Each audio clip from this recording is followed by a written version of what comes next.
So hey guys, nandito tayo ngayon sa San Pedro,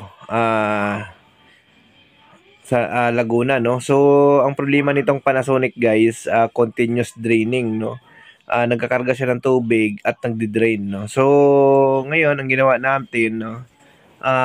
In-unplug natin ito at sinubukan na buhusan ng tubig. So ang nangyari guys, dumidiretso lang yung tubig. So sa ganitong pagkakataon guys, no? So maaring may nakakalang lang sa drain valve ng washing machine na ito, no? So ganun po ang pag-identify kapag nag-continuous drain ng inyong washing machine, tanggalin niyo po sa saksakan tapos buhusan niyo ng tubig, no? Kapag nagtuloy pa rin yung paglabas ng tubig, ibig sabihin guys, mayroong nakakalang sa kanyang drain valve. So ngayon ito ang re-repair natin ngayon, no? So samahan niyo po kami kung paano namin ayusin yung washing machine na ito, no? So ang gagawin natin guys, no, papahigain lang po natin yung washing machine na ito para ma-check natin yung pinaka drain valve nitong washing machine, no. So ayan guys, no, pahigain muna natin, no. So ito 'yon, pinahiga natin siya guys, no. So ito po guys yung pinakailalim ng washing machine, no. So ayan, kung makikita nyo po, no. So yan po ang pinaka-assembly niya sa ilalim. Yan, ito yung drain valve, no. So yan, so ganun ang pahiga guys, yan, no. Yan, padapain nyo, no. Yan, so ito po yung pinaka-drain valve. Ito po yung ating buksan, no. So ngayon, para mas madali natin buksan yan, tanggalin natin to yung pinaka-drain motor, no. Alisin muna natin para mas madali natin buksan yung drain valve, no. So ang pagtanggal nito guys, merong tatlong digits lang ito na nuts, no. So yun, tatanggalin nyo lang po yan para madali nyo pong matanggal yung pinaka drain valve. Kasi kung mayroong ganyan, mahirapan kayo guys magtanggal, baka maputol pa yung pinaka mechanism nitong drain motor, no. So gagawin natin guys, i-unscrew natin to yung motor, no. Ayan. Ayan. So kapag natanggal na natin yung mga screw na yan, alisin natin siya doon sa drain valve, no, para mas maganda yung pagkatanggal natin sa kanyang valve, no, at makita natin kung anong nakakalang dito, no. So ito po ay continuous draining, no. So andito tayo sa Crisantimum, San Pedro, Laguna. Ayan.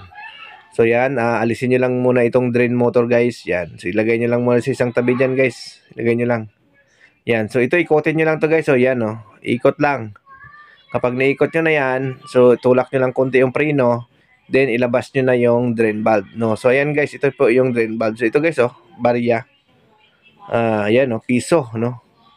Piso po yung nakikita natin sa loob ng drain valve, no. So ngayon, ito po yung nag-cause ng continuous draining, no. So hindi niya ma-close yung ng rubber yung drain kasi merong piso na nakaharang. So pag angat niya ng spin, pagbalik niya ng valve, so ang nangyayari guys, nakakalang yung piso. So diretso yung tubig, no. So hindi mag-close yung daanan ng tubig. So ganoon lang po guys, kasimple sa mga ganitong washing machine, no. So applicable po ito sa lahat ng brand, no. Hindi lang Panasonic ito guys. Kapag na-encounter nyo ang inyong washing machine nagko-continuous drain, buhusan nyo ng tubig na habang naka-unplug. Kapag tumagas yan na naka-unplug, ibig sabihin nasa drain valve ang problema. So ang gagawin nyo guys, papahigain nyo yung washing machine nyo, then buksan nyo yung drain valve, no. So alisin nyo muna yung drain motor. Kapag naalis nyo na yung drain motor, saka nyo alisin yung drain valve, no. So sa mga nag-DIY guys, tip lang po, bago nyo galawin, picturean nyo, no, para hindi naman kayo malito pagbalik, no. So ayan, naibalik na po natin. Ayan, higpitan lang natin, no. Ito guys, isang twist lang naman to guys, no, yung paghahigpit nito, yung sa drain valve ng Panasonic, no. Yung iba dyan guys, trade, no, di-trade. So itong naka locking lang yan ang gamit dyan. So ayan, binalik na po natin yung drain motor, no. So ayan, tatlong screw, no. So number 10 lang na screw na pangbukas ang kailangan nyo dito, or Phillips screw pwede rin, no. So ayan, so yan yung partner natin ngayon, no, dahil absent yung mga ibang kasama natin. Yan, yung assistant natin, mga absent. So, ito yung nadampot natin sa gilid, no? So, yan. Para mayroon tayong kasama, no? So, yan, higpitan lang po, no? Hinihigpitan lang yung drain motor. Ayan. So, ganun lang guys, no? Kapag na-encounter nyo yan, no? Pwede nyo itong i-DIY, no? Pahigayin nyo lang yung washing machine nyo. Wala pong problema. Kahit papahigayin nyo yung washing machine nyo, lagyan nyo lang ng sapin sa sahig para hindi mo gumasgas, no? So, yan.